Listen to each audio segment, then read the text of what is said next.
The next session is Grey Souls, the Ambiguity of Morality. Philippe Claudel in conversation with Jerry Pinto, supported by Ministry of Foreign Affairs. Over to the talk. Hi, thank you so much for being here at this time when generally everyone wants to go and eat lunch or so you're showing a remarkable dedication to literature. Give yourself a big round of applause. Yay, go for it. Thank you, but it will not be time wasted. I have enjoyed reading Grey Souls by Philippe Claudel, who is here. My first question to him was, of course, are you related to Camille Claudel, the remarkable sculptor? And he said, Claudel is a very common name in France. So we put that to sleep already. Grey Souls is soaked in what I would call the Sanskrit bhava of viraha. Viraha is when someone is missing, when someone is absent, and the heart, the soul, pines for the missing person. It is generally spoken of in the feminine. It is generally, even when Indian poets in the languages write about longing, they write about themselves as women. They write about because they believe that only women know what it is like to yearn for the missing man. I'm turning to Philippe now, Philippe, and I think Grey Souls is about a small, potent, horrible crime that is committed in a small village in France, while a huge crime is being committed in the background, which is the First World War, is literally within earshot of the villagers, but it is in another space and another time, linked only again by the longing of a woman writing a diary. So, Philippe, where did the book begin?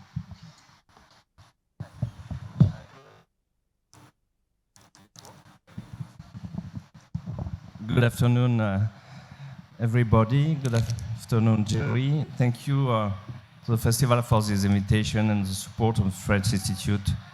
And thank you to you to be here. It's always complicated to explain how the roots of the writing process happens. These novels have been written 25 years ago, you know. I was another man. And it's a very long time. But I mean the starting, I start with a simple idea. I wanted to compose a different crime fiction, you know, because at this time I was a big reader of crime fiction, but I was always disappointed by this crime fiction. Why? Because if the novel was very complex and labyrinthic structure, at the end you discover the truth. But in the life, it's not simple like that.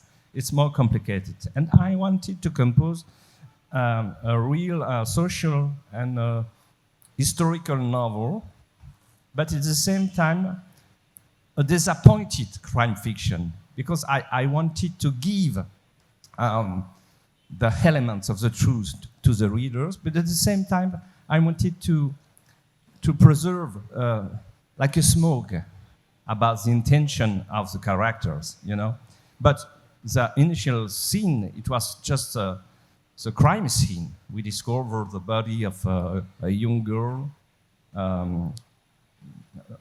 mourning, just close a river. We were in 1917, during the First World War, in a small town, and there is a horrific crime. Why it's possible during this terrible moment that the murderer continue to to make assassination, especially with a innocent and naive and fragile and beautiful young girl. At the beginning, we don't know exactly who is the narrator. It's a very important element of this narration because the reader discovers maybe after 50 pages the identity of the narrator. And also there is a very strong sense of place, as in the river, the house, that house which is empty, which again is filled with longing for a dead woman who is in a painting. So how did you conceive of that landscape of loss, where there is that old ancient house into which finally, only near the end of the book, does the narrator finally go into the house, and he looks about it and he sees many things that then reveal stuff to him. How did you conceive of that house and that village and the river? It's a story about the social classes too, you know, the poor people, simple people, and another side, the judge, the prosecutor, etc. And this character, the prosecutor, is very important, very close man. He lives alone in the very big castle with the memories of his dead young wife. And he is a man obsessed by the law. But at the same time, he feels an attraction with a feminine figure, female figure. And sometimes in the life, do you have the impression that the ghosts come back and into the face of different people you discover the face of your lost dear people, you know? It's a case maybe with the character of the prosecutor. But about the landscape, it was very important for me in this novel and other novel to work like a painter. I try to compose the real landscape, the description, like a painting. Because for me, painting is maybe the most important art at a very high level, you know. And sure, literature is very important, but at the same time, you know, if you want to read a novel, you have to able to read. You have to learn to read. And if you want to read your book, Jerry, I have to use a translation. But if you are a painter, if you show me your painting, I don't need a translator. Immediately, I am front of your work, and immediately I feel your work, your soul, your intention. It's the reason why, for me, the painting is the most important and crucial art. But I try with the words to use the words like a chorus, you know. It's a great pleasure for me to compose a sentimental landscape. And in this novel, I mean that the landscape is like an echo of interior mental landscapes. And in the same time, I consider that we, writers, we have to inspect our interior landscapes, because the only one unknown territory now, at the beginning of 2025, it's not a geographic landscape, it's an interior, it's our mentality, it's our possibility to be a human being, and our strange nature. And constantly we are surprised in the bad way, more than the good way, by the human nature. And our work is always a work in progress when we write. That's beautifully said, that the only landscape that we do not know now is the landscape of the interior. That the only surprises left are the surprises that other human beings can spring on us. But you've been a film director as well. So now you've talked about how painting is important to you in the formation of a novel. As someone who has directed cinema, how does that work when you are writing a novel? I have the chance to make movies, to write novels, to write a play too. And I mean, you know, when I direct a movie, I direct like a writer. And when I wrote a novel, I wrote like a director. There is a communication, and I use, you know, by example, when I make a description in a novel, the frame is very important for me. It's a reflex of a director. It's not a reflex of a writer, you know? And in opposite, when I direct a movie, I have a very deep, a constant attention about the world, about the sentence, about the silence too, between two words, you know? And so I think it's a big chance to make both and to try to explore how human nature, sometimes with a movie, sometimes with a novel. But there is a fundamental difference between these two ways. When do you write, you are alone. You are one chief, you know. You don't need producer, you don't need money, you don't need actresses, actors, technical team. It's okay. And do you have the time? If you want to write a novel during 10 years, it's all right, you know. But when do you make a movie? So, like a director, especially in France, you are the boss. But at the same time, you have to compose with a global team and very important staff, artistic and technical. And it's great because you are like an orchestra chief. But at the same time, you have a big responsibility. And you manage to different egos too, because it's not always easy to work with actresses and actors. There is a special people. But so, it's exciting too. And I like this collective work. The cinema is so into the screen you see the name of the director, but it's impossible to make a movie without all the people. It's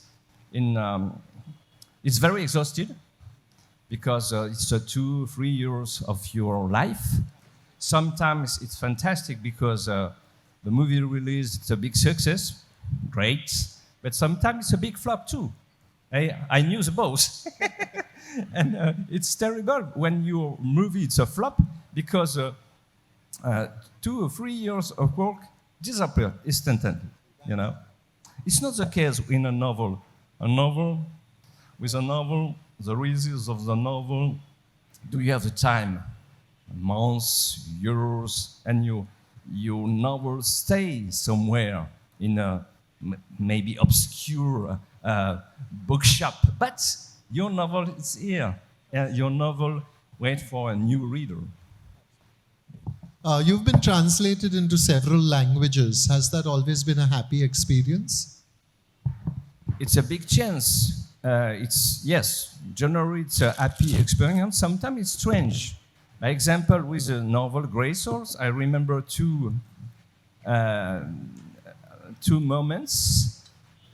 I was invited in the US for the release in New York, and I discovered that my American publisher changed the end of the book, of the novel, without my permission. It was a big surprise because the end of the novel it's very special, and I mean that the American publisher wanted to have a more glamour and Hollywood ending, and he cut different sentences and he make up the end of the novel. And in other countries, I remember in Germany, my German publisher, without my permission to, change not the end, but different moment during the narration. I like to make a description of feelings, of landscapes, of faces, of character, and sometimes maybe it's a little bit too long. And my German publisher cut the description for make a very speed, narration, like a crime fiction without peace moment and still moment, etc. And I discovered during a reading with my translator. It was strange. That's terrible. I think we now have about 4 minutes left, yeah? So if there's any audience questions, Philippe and I can chat forever, but if there's a question in the audience, we'll take it. There's someone on the front row. First question. I don't know what you're saying, so you'll have to come up and tell me.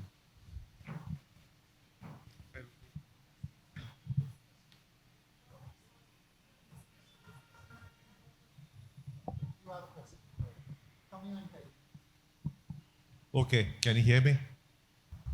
Am I loud enough? Okay. When you start writing, do you start with just the bones, like just the skeleton, or you see the whole body, like the flesh and skin and hair? How do you? Oh, you don't understand my question? You understand? Thank you.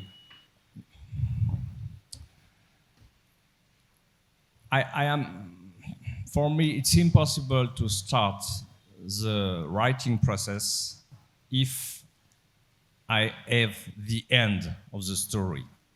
I have no plan, I have no structure. I begin with a word sometime, with a visual scene, like for this one, the crime scene. Sometimes it's with a sentence. I remember another book. The title is in English is Brodek's Report, and I woke up a morning one day with a sentence in my mind. I dream maybe during the night a sentence, and immediately I wake up. And the sentence it was, "My name is Brodek, and it's not my fault." It was strange. I don't know Brodek. Who is Brodek? Why is this man tell it's not my fault? Immediately I take a pen and I write this sentence. And a few hours after, I take my computer and I write this sentence. It was the beginning of a very long novel. So it's strange. Sometimes it's a scene, visual. I remember another book. The title is Mr. Lin. It's a story about a refugee, after war. And during few weeks, I have a vision of a very old man sitting Introduction? in the room, maybe a sitting room, I don't know, and a very old and skinny man, sad, with a very old luggage beside him. And I asked me, why I have this vision of this man and what waiting this man, in this room. And after my answer, it was maybe this man waiting for I write a story. It was the beginning of the writing process too. When I have a total structure of a story, I write a short story, not a novel. I like to discover step by step, sentence after sentence, page after page, my novel. I am in the same position when I write, like you when you read. I don't have more knowledge of my story.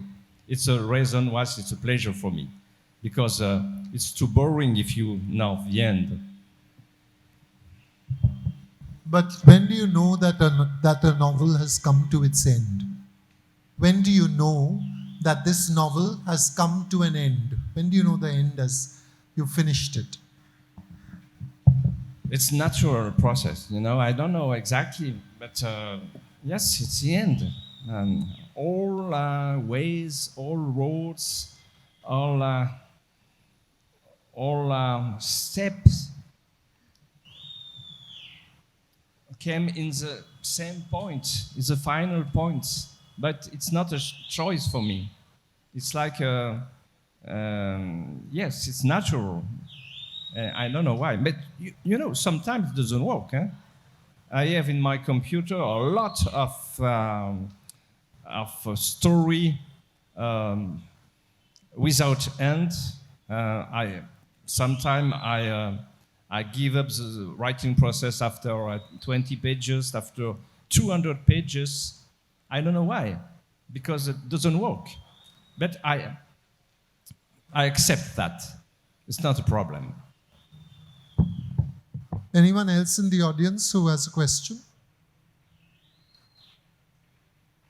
Are you an audience or an oil painting? As once someone famously asked. Okay, you said you write plays as well? You write theatre? You write for the theatre? It's my first time here. Oh, okay. Yeah. But I arrived just yesterday. I have two days with you. It's a pleasure to be here, to discover another part of India. And maybe for the moment it's a little bit noisy for me. But at the same time it's very exciting, and I like to discover other people, other sound, other smells, other landscape, other lights. And we are different, but at the same time we are a common place. There is not other planets, Maybe Elon Musk wanted to go to Mars. Good for him. But for the moment, we have this private room, our house, and we have to live together. And so, for a citizen now, for a writer, for man or woman, it's not easy to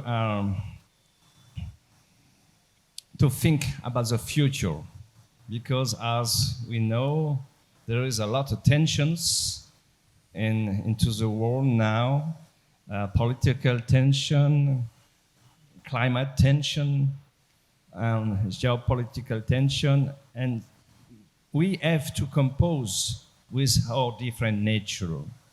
And it's a reason why my faith in literature is very strong, because I consider that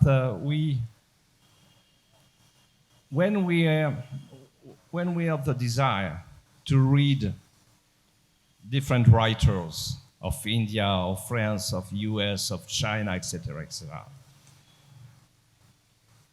we try to approach other people.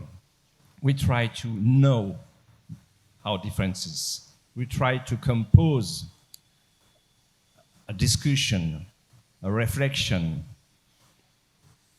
a common acceptation. And I'm sure that literature is an essential link between human people.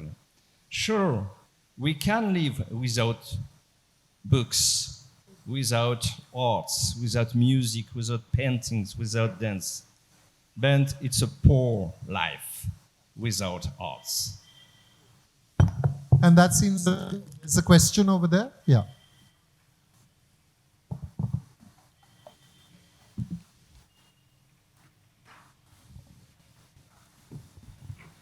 Thanks. What you said was very encouraging for people who are struggling to write longer forms like a novel, that you start sentence by sentence, page by page. It is a journey. Thank you. That was very encouraging for me. And but I was curious because you also dabble in cinema and you talked about it's a collective art form. You're not there alone like a writer. You are in a lone journey. So people who write as well are into other forms like I'm into theater. So there is a lot of energy that you get from other people while you work in a theater, whether you are acting or directing and all of that. Writing compared to that is a very lonely journey till the time you publish and then you come to a lit fest, talk about your book and all. That's when it gets public. Just want to curious. I mean, Jerry, you can also pick this up. How do you keep motivating yourself in that lonely journey, which you said you never know? It could be months, it could be years of writing alone with your computer. Just curious to know from either of you or both of you. How do you keep yourself motivated? How do you keep yourself motivated to keep going? To be here today with you, with you, the audience. If you want, you can't be outside on the beach and listen to other people, but you are here for us, for listen, talk about literature and movies. It's a gift for me, It's a gift of energy. I am here because you are here, It's my motivation. It's a food. It's the constancy food for my motivation. If you are a writer without readers, if you are a director without audience, year after year, it's very difficult to preserve your energy, your motivation. But when you have the chance to be read, when you have the chance to meet audience, yes, you are like a child during the Christmas time, You are, you have always gifts, wonderful, and these gifts give you constant energy to continue. And in another way, as I said a few minutes ago, human nature is a very unknown territory. We are constantly surprised by us, And in this moment, for me, I am born in 1962, and I live maybe since, I don't know, maybe since very important moment, it was 9/11, 2001. And since 2001, I consider that my life changed because suddenly the world changed terribly. And different wars happens. And for me, before this time, I live in maybe naive but constant innocence, because I consider that the life, it was okay. I live in France, no problem. But now it's impossible to be quiet like that. And anxiety, fear, hope too, are my constant friends. And when I discover different scenes terrible with the wars, I'm shocked and I'm totally afraid. But at the same time, Um, I have a big hope is our possibility to choose the way of God and the way of good and no bad. No, it's difficult. It's more simple to make the bad things than the good things. But I am a pessimistic man, but full of optimism. The balance. I think we've run out of time now, but a special round of applause for Philippe, who has spoken to us so beautifully and so meaningfully in a language that that is not his own. For all of us, from all of us, thank you, Philippe. That Thank was you, an Thierry. amazing Thank you all. Thank you, everyone. thing, and his book is available in the bookshop. Go out and help yourself. Thank you very much.